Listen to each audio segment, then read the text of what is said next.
Hello అండి, welcome back to my channel. నేను మీ అనూష. ఈ మధ్యకాలంలో వరుసగా రోడ్ యాక్సిడెంట్లు జరుగుతూ ఉన్నాయి. వాటిని మనం ప్రతిరోజు చూస్తూనే ఉన్నాం.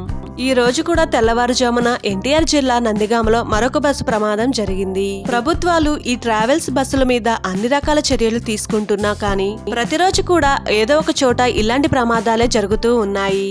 ట్రావెల్స్ బస్సుల నిర్లక్ష్యమో తెలియదు, లేదా ప్రభుత్వాల అసమర్థతో తెలియదు, కానీ ప్రతిరోజు ఇలాంటివి మనం రోజు చూస్తూనే ఉన్నాము. ఈ ఘటనకు సంబంధించి పూర్తి వివరాల్లోకి వెళితే, ఎన్టీఆర్ జిల్లాలో బస్సు ప్రమాదం జరిగింది. లారీని ఢీకొన్న కావేరీ ట్రావెల్స్ బస్సు. ఈ బస్సు ప్రయాణికుల పరిస్థితి చాలా విషమంగా ఉంది. ఎన్టీఆర్ జిల్లా నందిగామలో మరొక బస్సు ప్రమాదం జరిగింది. మంగళవారం తెల్లవారుజామున ఈ ఘటన చోటు చేసుకుంది. ఈ ఘటనకు సంబంధించి వివరాలు ఈ విధంగా ఉన్నాయి. నందిగామ బైపాస్ లో అనాసాగరం దగ్గర ఫ్లైఓవర్ పై ఈ ప్రమాదం జరిగింది.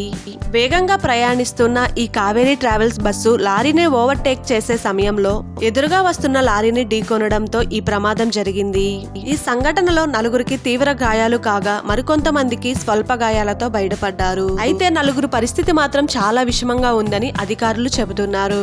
ఈ కావేరీ ట్రావెల్స్ బస్సు ప్రమాదం హైదరాబాద్ నుంచి వైజాగ్ వెళ్తుండగా ఈ ప్రమాదం జరిగింది.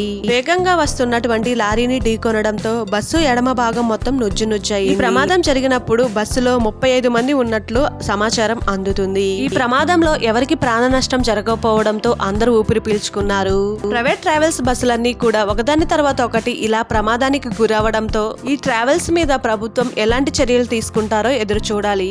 ఇక నుంచైనా సరే ఈ బస్సులపై ప్రభుత్వం తగిన కఠిన చర్యలు తీసుకోవాలని అందరూ కోరుకుందాం. ఇదండి మరి ఈ వీడియో. ఎవరైనా సరే ప్రైవేట్ ట్రావెల్స్ బస్సులో ప్రయాణం చేయాలనుకుంటే ఆ బస్సుకు సంబంధించిన పూర్తి స్థితిగతులన్నీ తెలుసుకొని ప్రయాణించండి. Thank you for watching. ఈ వీడియో నచ్చితే తప్పకుండా సబ్స్క్రైబ్ చేసి షేర్ చేయండి.